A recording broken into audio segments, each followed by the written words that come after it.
கண்ணியத்திற்குரிய எல்லாம் உள்ள அல்லாஹு ஜல்ல ஷானஹு தஆலாவின் நல்லடியார்களே, பெருமை அடிப்பது இஸ்லாத்திலே தடுக்கப்பட்ட ஒரு கெட்ட குணம் என்பதை கடந்த சில வாரங்களாக பார்த்து வருகிறோம்.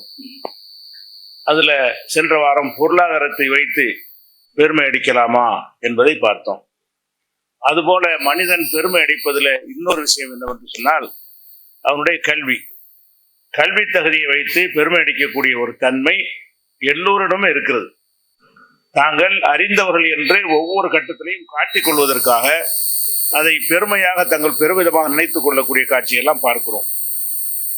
சாதாரணமான ஒரு மனிதன்கிட்ட பேசும் பொழுது கூட அவர்கள் படித்திருக்கிறார்கள் என்பதை காட்டுவதற்காக அதில் ஆங்கிலத்தில் பேசுவார்கள். ஆங்கிலத்தில் 4 வார்த்தையை சேர்த்துக் கொள்வார்கள். அவனுக்கு ஆங்கிலம் தெரியாது, சேர்த்துக் கொள்ளலாம். ஆங்கிலம் தெரிந்த மக்கள்கிட்ட பேசும் பொழுது ஆங்கிலத்தில் பேசலாம், தப்பு கிடையாது. அவன் ஒரு கிராமத்தில் போய் பேசும்போது என்ன செய்வாங்கன்னு கேட்டா, எங்களுக்கு நான் படிச்சவன், ஆங்கிலம் தெரிஞ்சா படிச்சவன் ஒரு அர்த்தம் இருக்குல்ல. ஆங்கிலத்தில் 4 வார்த்தை சொன்னால் நம்மளை படித்தவர்களை நினைப்பார்கள் என்று இதையெல்லாம் ஒவ்வொரு இடத்திலையும் காட்டுவதற்கு முயற்சி பண்ணக்கூடிய காட்சியை பார்க்கிறோம். அந்த கல்வியில பெருமிதம் கொள்ளலாமான்னு கேட்டா, கல்விங்கிற ஒரு பெரிய தகுதி தான். அல்லாஹ்வே திருமறை குர்ஆன்ல சொல்லி காட்டுகிறான், யர்ஃபஇல்லாஹு அல்லதீன ஆமனூ மின்கும் வல்லதீன ஊத்துல் இல்ம தரஜாத். மூமின்களுக்கும் கல்வி கொடுக்கப்பட்டவர்களுக்கும் அல்லாஹ் பல தரஜாக்களை உயர்த்துகிறான். மூமின்களை சொல்லிவிட்டு அதுல கல்வி கொடுக்கப்பட்டவங்க இருந்தார்கள் என்று சொன்னா அவங்களுக்கு பல படித்தரங்களை அல்லாஹ் உயர்த்துகிறான். அப்ப கல்வி கற்றவர்களுக்கு ஒரு அந்தஸ்து மார்க்கத்துல இருக்கிறது. பழமொழியோட சொல்லுவாங்க, கற்றவருக்கு சென்ற இடமெல்லாம் சிறப்பு. கற்றிருந்தார் என்று சொன்னா எந்த இடத்துக்கு போனாலும் அதை சமாளிக்கக்கூடிய ஒரு ஆற்றலும் திறனும் அவங்களுக்கு கிடைக்கும். இப்படியான விஷயங்களுக்கு கல்வியை பயன்படுத்தி கொள்ளலாம். நபிகள் நாயகம் ஸல்லல்லாஹு அலைஹி வஸல்லம் அவரோட சொன்னார்கள், முந்தைய அதை சொல்லி காட்டி இருக்கிறோம். யாருக்கு அல்லாஹ் கல்வியை கொடுத்து அந்த கல்வியின் மூலமாக அவன் மக்களுக்கு சேவை செய்து கொண்டிருக்கிறானோ அதை பார்த்து பொறாமைப்படலாம். மற்ற விஷயத்தில் பொறாமைப்படக்கூடாது என்று சொல்லும் பொழுது, ஒருத்தனுக்கு கல்வி இருக்குதே நினைத்து இந்த மாதிரி எனக்கு இருந்தா நல்லா இருக்குமே, இவன் நல்ல கல்வியை எல்லோருக்கும் சொல்லிக் கொடுக்கிறானே என்றெல்லாம் பொறாமைப்படுற அளவுக்கு ஒரு நல்ல விஷயம்தான் கல்விங்கிறது. அதே மாதிரி மூசா நபி ஒரு யூதர் பனி இஸ்ராயல்கள்ல ஒரு சாரார் எதிரிகளால் கொடுமைப்படுத்தப்பட்டு நாடு கடத்தப்பட்டு விரட்டப்பட்டு விட்டார்கள். விரட்டப்பட்டு இருக்கும் பொழுது அவங்க என்ன செய்யறாங்கன்னா, நாங்கள் விரட்டப்பட்டு இருக்கிறோம், எங்களுடைய இடத்தை மீட்பதற்காக வேண்டி, அந்த எதிரிகளோடு போர் செய்வதற்காக வேண்டி எங்களுக்கு ஒரு மன்னரை நியமியுங்கள் என்று நபிட்ட கேட்கிறாங்க. அந்த காலத்து நபி பேர் சொல்லப்படல குர்ஆன்ல. இது காலூலி நபியில்லஹும், தங்களுடைய நபியிடத்திலே சொன்னார்கள், இபாஸலனா மலிக்கன், எங்களுக்கு ஒரு மன்னரை நியமித்து விடுங்கள். நுகாத்தில் ஃபீ சபீலில்லாஹ், அல்லாஹ்வுடைய பாதையில் நாங்கள் போரிட போறோம், நாங்க தெருவில் நிக்கிறோம், எங்களை எங்கள் ஊர்ல இருந்து விரட்டி விட்டார்கள், அவர்களை எதிர்த்து நாங்கள் வென்று அந்த இடத்தை நாங்கள் கைப்பற்ற வேண்டும் என்று கேட்கிறார்கள். எங்களுக்கு ஒரு ராஜா வேணும், யுத்தம் செய்வதா இருந்தா அரசாங்கம் வேணும், நபி போய் செய்ய முடியாது, நபிய அரசரா இருந்தா தான் யுத்தம் செய்ய முடியும். அப்ப நபியிடத்துல கேட்கிறார்கள், இபாஸலனா மலிக்கன், எங்களுக்கு ஒரு மன்னரை நியமியுங்கள், ஒரு குழுவாக நாங்க இருக்க வேணாம், ஒரு ஆட்சியாக அமைத்து விடுங்கள், நாங்கள் போர் செய்கிறோம் என்று சொல்கிறார்கள். அப்ப அந்த நபி சொல்லுகிறார், நீங்க இப்படி சொல்லுவீங்க, போருக்கு அறிவித்த உடனே பின்வாங்கி ஓட மாட்டீர்களா என்று கேட்கும் பொழுது, எப்படி ஓடுவோம், நாங்க அவ்வளவு தொல்லைக்கு உள்ளாகி இருக்கிறோமே, அவ்வளவு சொத்துக்களை இழந்திருக்கிறோமே, அவ்வளவு கஷ்டத்துக்கு உள்ளா இருக்கிறோமே, நாங்கள் கடைசி வரைக்கும் போராடுவோம் என்று சொல்ல உடனே அல்லாஹ் என்ன செய்யறான்னு கேட்டா, அந்த சமுதாயத்துல இருந்த ஒரு ஆளை என்ன செய்யறான், தாலூத் என்பவரை ராஜாவை நியமிக்கிறான். இன்னல்லாஹ கது பாசலுக்கும் தாலூத்த மலிக்கா, தாலூத் என்பவரை உங்களுக்கு அல்லாஹ் மன்னராக ஆக்கியிருக்கிறான் என்று சொல்லிவிட்டு அது காரணத்தை அல்லாஹ் சொல்லும் பொழுது, ஜாதஹு பஸ்ததன் ஃபில் இல்மி வல் ஜிஸ்மி, அவர் அறிவுல கூடனவரா இருக்கிறார். ஒரு விஷயத்துக்கு தலைமை தாங்கி நடத்துவதாக இருந்தால் அவங்களுக்கு என்ன வேணும், அறிவு வேண்டும். ஜாதஹு பஸ்ததன் ஃபில் இல்மி வல் ஜிஸ்மி, அவர் உடல் வலிமையிலையும் வலுவானவரா இருக்கிறாரு, கல்வியிலையும் சிறந்தவரா இருக்காரு. ஒரு நாட்டை ஆள்வதற்கு உடல் பலம் இருக்கணும், உடல் வலிமையா இருந்தா தான் ஆள முடியும். அது போக அறிவு இருக்கணும். மடத்தனமான முடிவு எடுத்தார்கள் என்று சொன்னா ஒட்டுமொத்தம் எல்லாரும் பாதிக்கப்பட்டு விடுவார்கள்.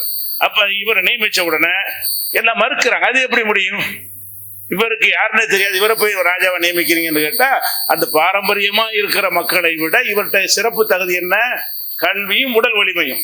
அப்ப கல்வி உடல் வலிமை இருக்கிற காரணத்தினால் அல்லாஹ் நியமித்திருக்கிறான் என்று சொல்லி அந்த படையில தான் தாவூத் நபி எல்லாம் ஒரு சோல்ஜராக, படை வீரராக இருந்து போரிட்டார்கள். பிறகு அவரை மன்னராயிட்டார்கள் செய்தி. என்ன விஷயம் என்று கேட்டால், ஒரு தலைவராக எங்களை நியமியுங்கள் கேட்கும் பொழுது அல்லாஹ் எதுக்கு முக்கியத்துவம் கொடுக்குறான், கல்விக்கு கொடுக்குறான். நீ தலைமை தாங்குவதா இருந்தா உனக்கு அறிவு இருக்கணும், ஆற்றல் இருக்க வேண்டும், அவங்கதான் சரியா வழி நடத்துவார்கள் என்று சொல்ற அளவுக்கு கல்விக்கு என்ன இருக்கிறது, ஒரு மரியாதை இருக்கிறது. ஆனால் இந்த கல்வி கற்றவங்க எங்க இது பெருமையாகும் என்று சொன்னால், நமக்கு தெரியாது எதுவும் இல்லை, ஒரு குறிப்பிட்ட ஒரு டிகிரியை வாங்கிவிட்டால், குறிப்பிட்ட பட்டத்தை வாங்கிவிட்டால், குறிப்பிட்ட ஒரு மூலவி பட்டத்தை வாங்கிவிட்டால் நமக்கு தெரியாது ஒண்ணுமே இல்லை என்று சொல்லி மற்றவர்களை எல்லாம் மடையர்களை போல் நினைத்து கொண்டு, நான் தான் படித்தவன் உனக்கு ஒண்ணுமே தெரியாது என்கிற மாதிரி நினைத்து கொண்டு அந்த அகந்தை கொள்வதுதான் மார்க்கத்தை தடுக்கப்பட்டிருக்கிறது. அந்த மாதிரி யாருக்குமே கொடுக்கப்படவே இல்லை. எந்த ஒரு மனிதனாக இருந்தாலும் அனைத்தும் தெரிந்தவனா இருப்பானா? அனைத்தும் தெரிய முடியாது. அவன் எதை படித்திருக்கிறானோ அந்த துறையிலேயாவது அனைத்தும் தெரிஞ்சிருப்பானா? தெரிய முடியாது. அதுலயும் நிறைய குறைபாடுகள் இருக்கும். அப்ப நம்ம படித்தது ஏதோ படித்திருக்கிறோம், மற்றவங்களுக்கு கிடைக்காத ஒரு பாக்கியத்தை எல்லாம் தந்திருக்கிறான். அந்த படித்த விஷயத்தை நம்ம சரியா செயல்படுறதுக்கு ஆசைப்படலாமே தவிர, நான் ஒரு பட்டம் வாங்கிவிட்ட காரணத்தினால் எனக்கு தெரியாது எதுவுமே இல்லை என்ற மாதிரி ஒரு நினைப்பு மக்கள் உள்ளங்கள் இருக்கிறது. அப்படி எல்லாம் யாரையுமே படைக்கல. அலீம், ஒவ்வொரு அறிஞனுக்கு மேல ஒரு அறிஞன் இருக்கிறான். அல்லாஹ் குர்ஆன்ல சொல்லி காட்டுகிறான், அலீம், ஒவ்வொரு அறிஞன் ஒருத்தனை பேர் எடுத்திருப்பான். அவன் தான் அறிஞன் நினைக்காதீங்க, அவனுக்கு மேல ஒரு ஆள் இருப்பான், அவனுக்கு மேல ஒரு ஆள் இருப்பான் என்று 12வது சூராவுல 76வது வசனத்துல சொல்லி காட்டுகிறான். அதே மாதிரி அல்லாஹ் சொல்லுகிறான், ஒமா ஊதீது மினல் இல்மி இல்லா கலீலா, நீங்கள் கல்வி கொடுக்கப்பட்டிருக்கிறீர்கள், ஆடு மாடுகளுக்கு இல்லாத ஒரு அறிவு உங்களுக்கு தரப்பட்டிருக்கிறது, படிக்காத மக்களுக்கு கொடுக்கப்படாத அறிவு உங்களுக்கு தரப்பட்டிருக்கிறது, ஆனால் அது ரொம்ப குறைவுங்கிறான் அல்லாஹ். அவ்வளவுதான் அறிவு நினைக்காதீங்க. ஒமா ஊதீது மினல் இல்மி இல்லா கலீலா, கொஞ்சம் தான் உங்களுக்கு அறிவு தரப்பட்டிருக்கிறது, கொடுக்கப்படாத அதிகமா இருக்கிறது. பல விஷயங்கள் உங்களுக்கு தீர்வே கிடையாது. அது கூட எப்ப சொல்றான், எஸ் அலூனக ரூஹி, நபிகள் நாயகத்துல கேட்கறான், ரூஹுண்டா என்னன்னு கேட்கறாங்க. அப்ப ரூஹுண்டா என்னன்னு கேட்கும் பொழுது அல்லாஹ் என்ன பண்ணி சொல்றான், குலிர் ரூஹு மின் அம்ரி ரப்பி, ரூஹு என்றால் உயிர் என்றால் அது என் இறைவனின் கட்டுப்பாட்டில் உள்ளது. ஒமா ஊதீது மினல் இல்மி இல்லா கலீலா, குறைந்த அறிவு தான் உங்களுக்கு கொடுக்கப்பட்டிருக்கிறது. உயிர்னா என்னன்னு உங்களுக்கு சொல்ல முடியாது, இன்னைக்கு வரைக்கும் சொல்ல முடியல. இன்னைக்கு வரைக்கும் இந்த நவீன விஞ்ஞானத்தின் உச்சி கடைந்த பிறகு கூட உயிர்ண்டா என்ன, செத்தவனும் உயிரோட ஒரே மாதிரி தான் இருக்கிறான், எந்த ஒரு மாற்றமே இல்லை. என்ன எதனால உயிர்ண்டா என்ன போயிடுச்சு அவன்கிட்ட இருந்து, ஒண்ணுமே போகல. ஆனால் ஒரு விதமான ஒரு ஆற்றல் உள்ள இருக்கிறது, அதுதான் உயிருங்கிறது அல்லாஹ் சொல்லி காட்டுறான். அதனால இதெல்லாம் உங்களுக்கு விளங்காது. நீங்க எல்லாமே கொடுக்கப்பட்டதை நினைச்சுக்கிறாதீங்க. உங்களுக்கு கொடுக்கப்பட்ட அறிவு குறைவானது என்று அல்லாஹ் சொல்லி காட்டுகிறான். ரசூல் ஸல்லல்லாஹு அலைஹி வஸல்லம் அவர்களுக்கு இல்முல் அவ்வலீன வல் ஆகிரீன், முந்தியவர்கள் பிந்தியவருடைய அறிவெல்லாம் கொடுக்கப்பட்டவங்க ரசூல் ஸல்லல்லாஹு அலைஹி வஸல்லம் அவர்கள். அவங்க கூட சொல்றாங்க, ஊத்திது ஜவாமில் கலிமி, ரொம்ப அழகுற எல்லா வார்த்தைகளையும் அழகுற பேசக்கூடிய ஒரு ஆற்றலை எல்லாம் எனக்கு தந்திருக்கிறான் என்றெல்லாம் அவங்க சொல்லி காட்டுறாங்க. அவங்க தொடாத துறையே இல்லை. அனைத்தையும் பேசிய ஒருவரை வரலாற்றை பார்ப்பதா இருந்தால் நபிகள் நாயகத்தை பார்க்க முடியும். முந்தைய நபிமார்கள் கூட அனைத்தையும் பேசுறது கிடையாது, அனைத்து துறை அரசியல் தலைவராக இருந்தது கிடையாது. சில பேர் இருந்திருப்பார்கள். எல்லா விஷயங்களையும், பொருளாதாரமா இருந்தாலும் சரி, அரசியலா இருந்தாலும் சரி, குடும்ப விஷயமா இருந்தாலும் சரி, வியாபாரமா இருந்தாலும் சரி, விவசாயமா இருந்தாலும் சரி, குழந்தை வளர்ப்பாக இருந்தாலும் சரி, எந்த விஷயத்தை எடுத்தாலும் அதுக்கு ஒரு சரியான கருத்தை சொன்னவர் நபிகள் நாயகம் ஸல்லல்லாஹு அலைஹி வஸல்லம் அவர்கள். அது வஹீல சொன்னாங்க, அது ஒரு விஷயம். மனிதரின் முறையில் சொல்லப்படாத வஹீல எல்லாம் சொன்னார்கள். அப்ப அவ்வளவு அறிவு உங்களுக்கு கொடுக்கப்பட்டிருக்கும் போது அல்லாஹ் என்ன செய்யறான்னா, குல் நபி நீ சொல்லு, ரப்பி சித்னி இல்மா, எனக்கு இல்ம அதிகமாகி கொடு. அதிகமான அறிவு இருக்கிறது இல்லைங்கிறான் அல்லாஹ். உங்களுக்கு எல்லா அறிவும் இருக்கு நினைச்சிடாதீங்க, நீங்க இந்த கேட்டுக்கிட்டே இருங்க. குல் நபி நீங்க சொல்லுங்கள், ரப்பி சித்னி இல்மா, எனக்கு இல்மை அதிகமாக்கி கொடுப்பாயாகன்னு கேட்க சொல்றான். அப்ப நம்ம மனசுல என்ன வரணும், நம்ம என்னதான் படித்தாலும் பட்டம் வாங்கினாலும் ஒரு பல்துறை விற்பனர்களாக இருந்தாலும் மார்க்கத்தை கரைத்து கொடுத்திருந்தாலும் உலக அறிவை கரைத்து கொடுத்தாலும் விஞ்ஞானியாக இருந்தாலும் நம்ம ஐஏஎஸ் ஐபிஎஸ்ங்கிற பரீட்சையில பாஸ் பண்ணி இருந்தாலும் அதை படிச்சிருக்கிறோம், அவ்வளவுதான். அதுக்கு மேல தெரியாத விஷயங்கள் எவ்வளவு இருக்கிறது. இந்த மாதிரியாக நம்ம விளங்கி கொள்ளணுமே தவிர ஏதோ சில விஷயத்தை படித்த காரணத்தினால் நமக்கு மிஞ்சி ஆள் இல்லை நினைச்சிடக்கூடாது. ஒரு டாக்டர் இருக்காரு, அது ஒரு நல்ல உயர்ந்த ஒரு தகுதி, அது நல்லா படிச்சிருக்காரு. நோயை பற்றி, நோய்க்கு உரிய நிவாரணத்தை பற்றியும் அதனுடைய காரணங்களை பற்றியும் அவர் சரியாக அறிந்திருக்கிறார். அந்த துறையில அவர் இருக்காரே தவிர அவர் வழக்கு போட்டாங்கன்னா வக்கீல்கிட்ட தான் அவர் போகணும். அவர் என்ன செய்வாரு, நான் டாக்டரா இருப்பதால் நானே அந்த வழக்கை நான் நடத்தி கொள்ள முடியுமா, அதுக்கு உரிய திறமை அவன்கிட்ட போக வேண்டியிருக்கு. வக்கீல்கிட்ட போய் என்ன செய்யணும், கேஸ் இருக்கு, இது எப்படி நான் டீல் பண்ணுவது, இது என்ன மாதிரி இந்த கேஸை கொண்டு போனா எனக்கு ஜெயிக்க முடியும், யார்கிட்ட போய் கேட்கிறாரு. அப்ப டாக்டர் இருக்கிறது எல்லாத்துக்கும் ஒர்க் அவுட் ஆகல. அவர் டாக்டர் படித்தது என்பது வைத்தியம் என்ற விஷயத்துக்கு தான் ஒர்க் அவுட் ஆகுமே தவிர, நான் டாக்டரா படித்திருக்கிற காரணத்தில் 5 வருஷம் படிச்சிருக்கிறேன், 7 வருஷம் படிச்சிருக்கிறேன், இன்னும் மேற்படிப்புலாம் படிச்சு என்னதான் நீ படிச்சுட்டு போ, வேற துறையை பற்றி உனக்கு என்ன தெரியும், அதுக்குரியவன்ட்ட நீ போக வேண்டி இருக்கிறது. இதை ஒருத்தர் விளங்கணும். நம்ம என்ன படிச்சிருந்தாலும் நமக்கு இவ்வளவுதான் தெரிகிறது, நம்ம வேற ஒருத்தர் நாட வேண்டி இருக்கிறது. அப்படிதான் நல்லா படைத்திருக்கிறான்.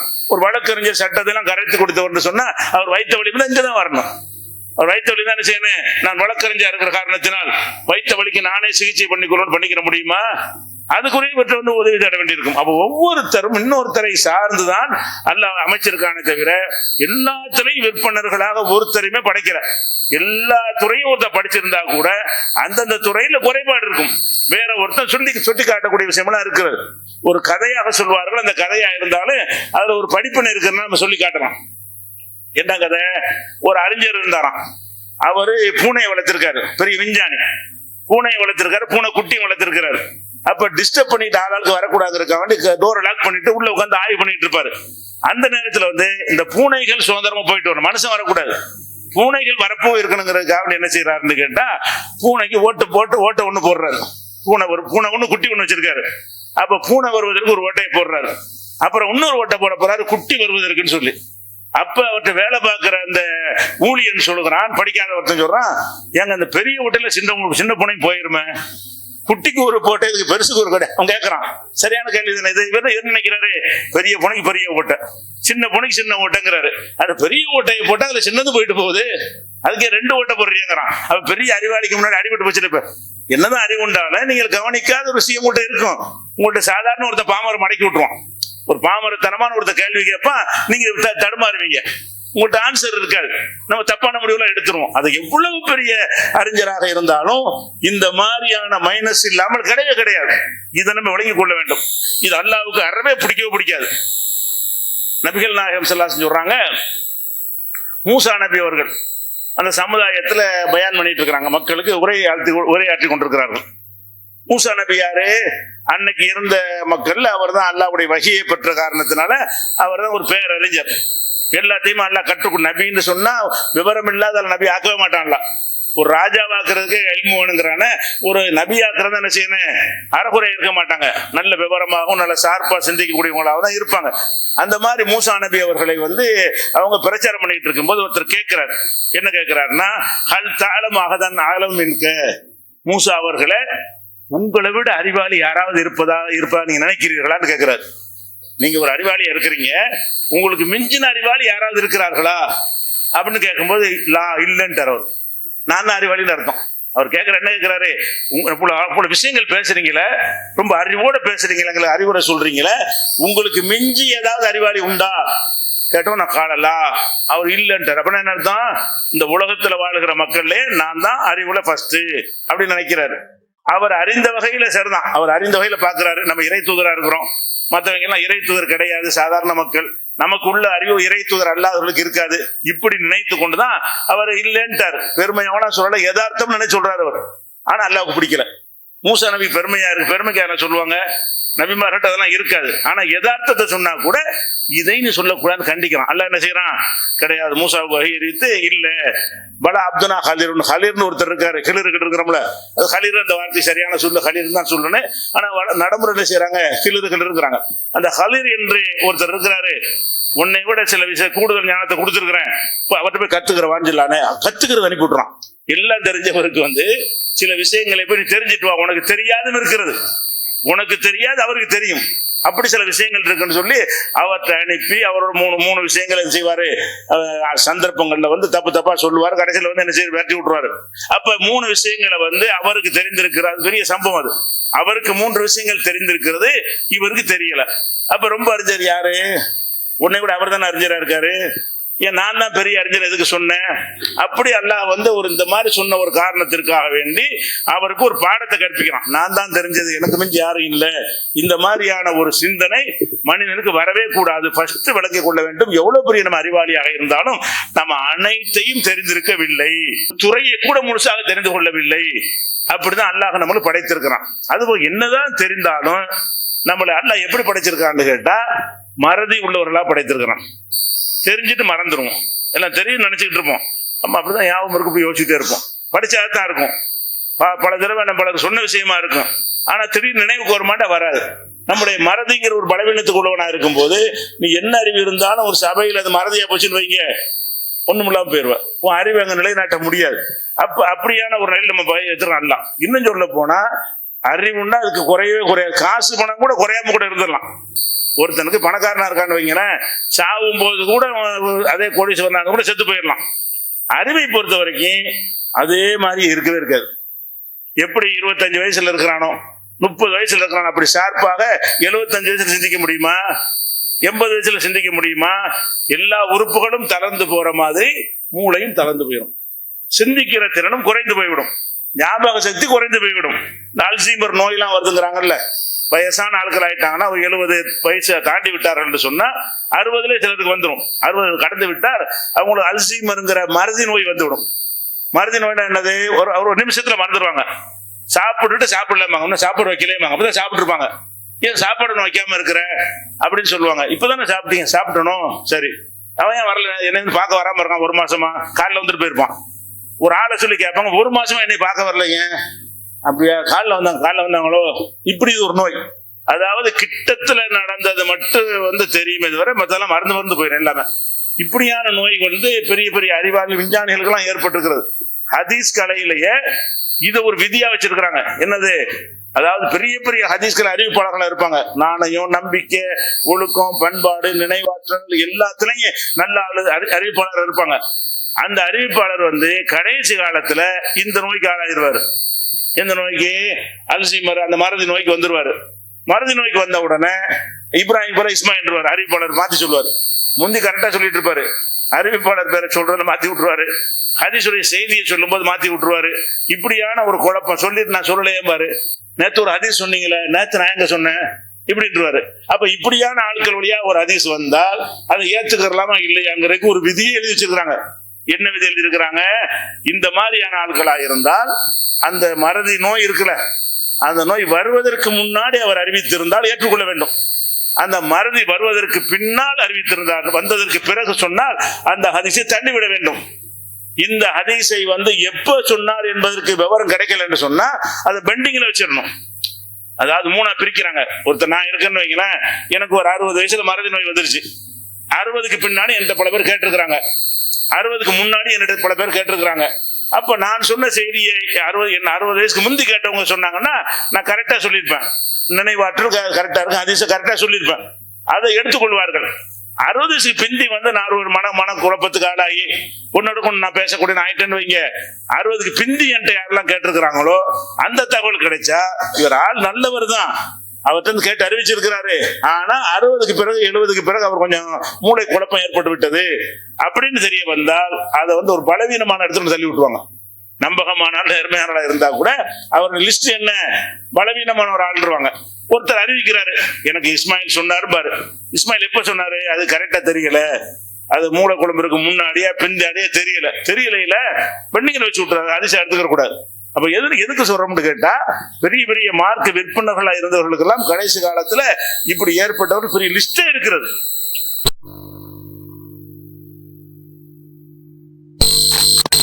மக்களுக்கு ஏற்படாதா? அப்ப இந்த மறதி என்பது அனைவருக்கும் வரும் என்பது வழங்கிக் கொள்ள வேண்டும். அல்லாஹ் இதை சொல்லி காட்டுறான். எப்படி சொல்றான்? 16வது அத்தியாயத்துல 70வது வசனத்தை சொல்கிறான், வல்லாஹு கலக்கக்கும், அல்லாஹ் உங்களை படைத்திருக்கிறான், சும்மா எத்தவஃபாக்கும், பிறகு உங்களை மரணிக்க செய்ய இருக்கிறான். உங்களில் சில பேரை யுரத்து இலா அறுதலில் உமரி, தள்ளாத வயசு வரைக்கும் கொண்டு செல்லப்படக்கூடியவர் உங்களில் இருக்கிறார்கள்.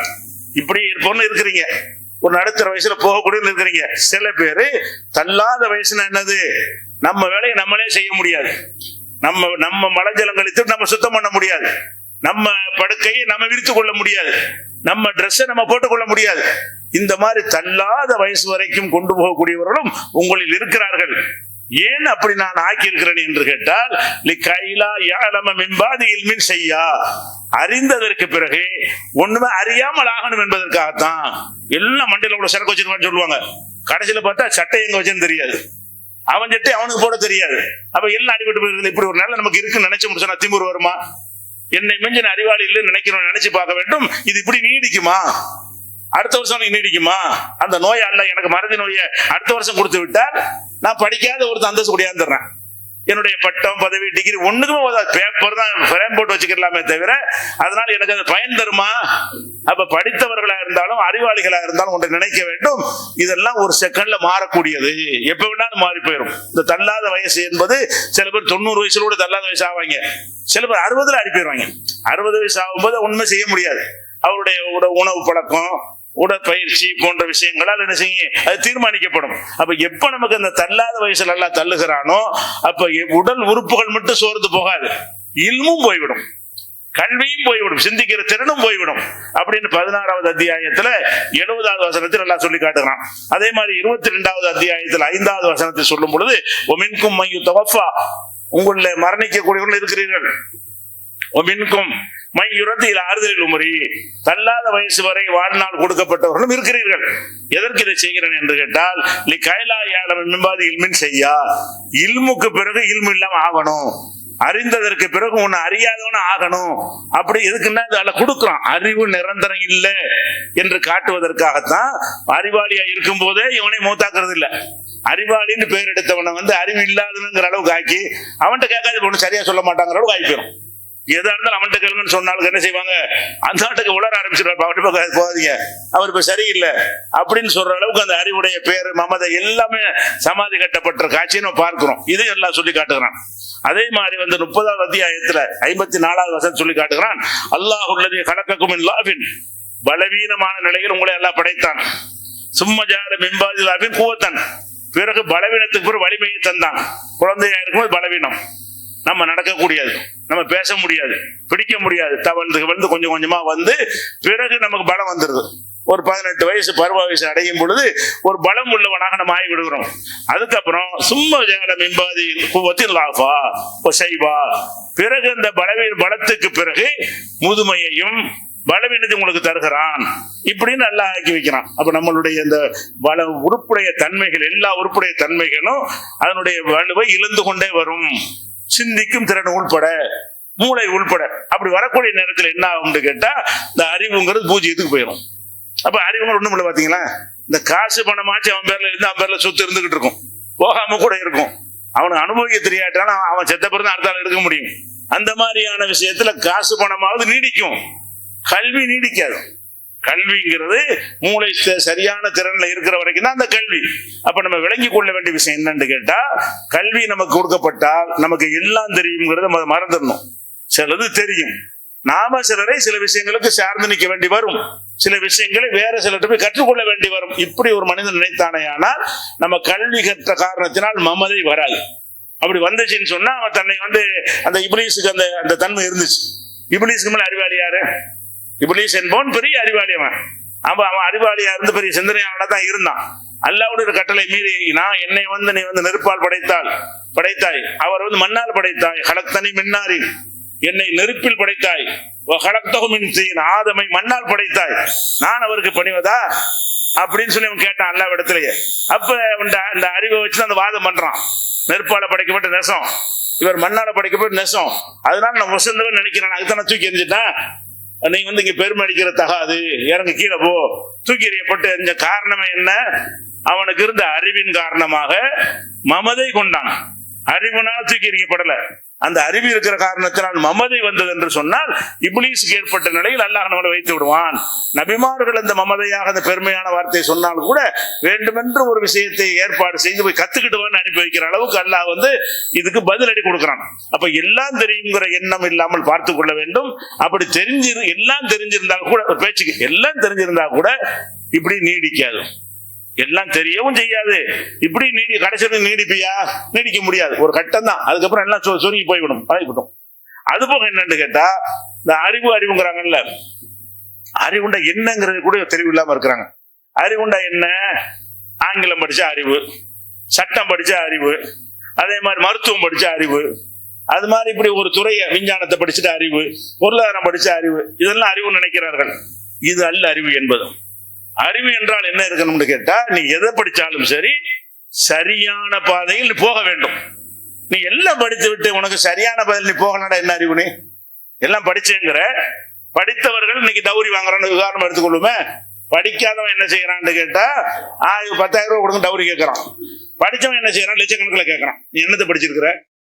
அடே, ஒரு ஆணா இருக்கிறவன் பெண்ணிட்டு போய் கேட்க கூடாதுங்கிற இந்த இல்மு உனக்கு இருக்குதா? உன்னுடைய டாக்டர் படிப்போ, உன்னுடைய வக்கீல் படிப்போ உனக்கு நேர் வழிய நல்ல வழிய காட்டலையே, உன் புத்திக்கு அதை படலையே.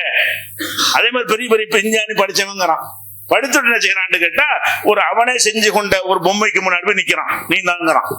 இவன் தான் அந்த பொம்மையை செஞ்சான், இவன் தான் அதை உருவாக்கினான், இவன் தான் செதுக்குனான், இவன் தான் அதுக்கு பெயிண்ட் அடிச்சான், எல்லாம் செஞ்சு வச்சுக்கொண்டு கடவுளே நீ தாங்கிறான். நீ என்ன படிச்ச? உன் படிப்பு நீ விஞ்ஞானத்தை படிச்சிருக்கிற, மருத்துவத்தை படிச்சேங்கிற, சட்டத்தை படிச்சேங்கிற, எல்லாம் படிச்சீங்களப்பா. இது என்னன்னு படிச்சியா? நீ முன்னாடி இருக்கிற பொருள் என்ன? நீ யாரு? நீ அதை விட உயர்ந்தவன். நீ எதை வணங்கி கொண்டிருக்கிறாயோ, மரத்தை வணங்குறான், மண்ணை வணங்குறான், கல்லை வணங்குறான், சூரியனை வணங்குறான், சந்திரனை வணங்குறான், இதெல்லாம் வணங்கிக்கிட்டு நான் அறிவாளிங்கிறான். நீ என்ன இல்மோண்டு அறிவு இருக்கிறது? நீ முட்டாளவுல இருக்கிற. அப்ப முட்டாள அறிவாளி என்பதெல்லாம் இந்த படிப்பில் தீர்மானிக்கப்படாது. அது தகவலுக்கு நீ தெரிஞ்சு கொள்ளுங்கள். தெரிஞ்ச பிறகு உங்களுடைய இந்த செயல்பாடுகள் அறிவான காரியத்தை நோக்கி சென்றால் தான் நீங்கள் அறிவாளி.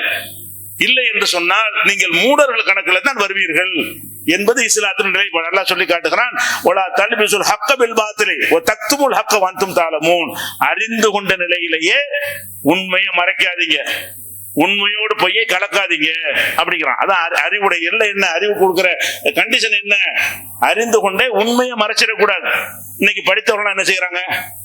படித்தவர்கள் தானே அதிகாரியா இருக்கிறாங்க.